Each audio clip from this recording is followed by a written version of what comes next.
And we're not taking any break. We come straight to the lady in the room. Cecilia, you broke our heart. By the way, Cecilia is our sports anchor and correspondent. Cecilia, what happened? Now we are now subjected to prayers, fasting, looking up to God, and becoming mathematicians. Yeah, the calculation. As usual. Why? As usual. Why? How did the calculators have been thrown away. What because in no the matter world? how you calculate it, it's like, you know, we said the other time that it was very easy. Win your 4 games. No, you said it was very easy.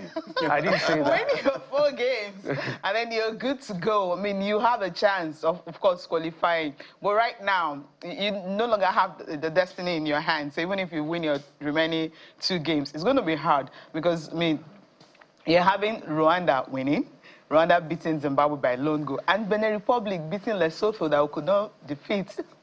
Once then 4 goes to nothing. So then you now look at the table. You have South Africa 17. Don't remind me of that table. You've got Benin Republic 14. Then you have Nigeria, you know, on 11 points, followed by Rwanda also on 11 points. And then the good thing is we played Rwanda both home and away. So we still need to play Benin and Lesotho. So these 2 teams, you know, Benin is above Nigeria. Benin so, has our former coach, Gennett Roy, who we sacked.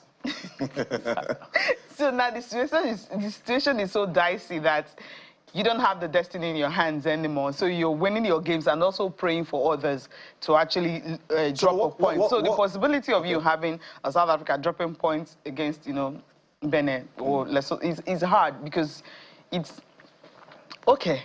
The situation is very hard, really. Yeah, so I'm just going to ask, what happened in the game yesterday? We have we have all the stars. There's Victor Osimhen, there's Tolu Aroko-Dare. Okay, was injured. Tolu came in much later in the game. We thought he could have started. There's Samuel Chukwueze, Fulham. Chukwueze came on as a sub too. So, but we have an array of stars who play their football outside of this continent. It's okay. You've got the stars, right? But you know these days, stars don't play football. Kosovo beat Sweden by 2 goals to nothing in the European World Cup qualifiers. With Alexander Isak there? Yeah, he came on as a sub. It was his first game since he signed for Liverpool. And of course, you have the Arsenal big boy, the big man, also there. I mean, you've got Elanga also there too. So the Arsenal big man, Victor. Yeah, so he started the game, so they were the ones of strike. They couldn't score. So, you know, football, you don't, Kosovo, how many players do you know that are playing Kosovo? That, you know, they're top players. So, was it the formation? It's hard to actually put this together. Now, it's like maybe the formation he started. I felt that with the way Cyril Dessers played, you know, he came in as a sub for Victor Osimhen, and he was also sub of. And then you started that same guy in a game against South Africa. And we've seen the pitch. You saw them train on that pitch that was bumpy. I mean, it was a rugby. This was more like a rugby field. We could see the lines and there. You know, you've seen the pitch, right? I mean, you know your star players. So there are players, I feel, that can't play in pitches like that. We know how Tolu Aroko-Dare, how he's more like a bully, so to speak. I mean, he's one of those. He's got his presence. He's got the, you know, the strength. He's got the energy. He's got everything. We saw how lackadaisical he was. Cyril Dessers. I'm not trying to trying to slap on any players because I don't like doing that.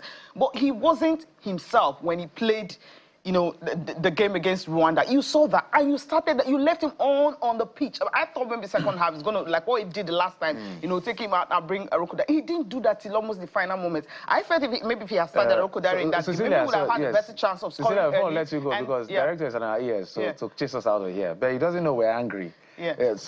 Doesn't know that Nigerians are angry. So I think I also blame the NFF on this one and CAF. On one hand, these boys barely played on Saturday. On Sunday, they jetted out. They're not the only ones. That's how other people play. South Africa already had that. And they played Lesotho. Just their neighborhood. They had time to rest. They took us to Bloemfontein. That higher altitude. That terrible pitch with all their facilities. So does NFF need to learn the politics? There's the politics of this game. Maybe we cannot what rule it NFF out. should have done would have visited the stadium first, check the facilities the boys want to play in, schedule the match a bit more time. Maybe they would have played the match today. This is the FIFA window. This is the time that was fixed. It was supposed to be today. What they would have done, I will agree with you. What I would agree with you on this one is simply because if and only if they themselves had, inspected that facility and tell CAF, you know what, we cannot play, our boys will get injured. And check what happened to Ndidi. Check what happened to Olaino. I mean, the injuries were just piling up. And the substitution that were made at first were because of injuries. Yeah. So it wasn't really fair. I know that I know they will literally have to force you to come here. Yeah. Because you're angry. Just like all of us are angry. But I feel the NFF should get their games together in terms of the politics. We should have been playing that game today. That's what you think? Yes, we have no business using that stadium to play, a cup. Not in that stadium. World Cup I don't know why we even approved that kind of stadium. With all the beautiful stadium there. When it was approved, the pitch wasn't like that. Or they went to dig it out before we came. When you play rugby in a football field, you know what happened. Okay. Anyway, Cecilia, now our destiny is in the hands of God. Are you sure? I don't know what to say. Cecilia Moro, our sports anchor and correspondent, she's ending the show with us. Let her end like this. We're not leaving you, so we're all going to end on one camera. Okay. Thank you, Cecilia, for coming on the program. Thank you. Let's hope for the best. Our calculators are out. That's it on the program. Thanks for your time and company. I'm Jeffrey Uzama. I am Kelly Egiga. Thank you, Edith, for staying with us this morning. Bye-bye.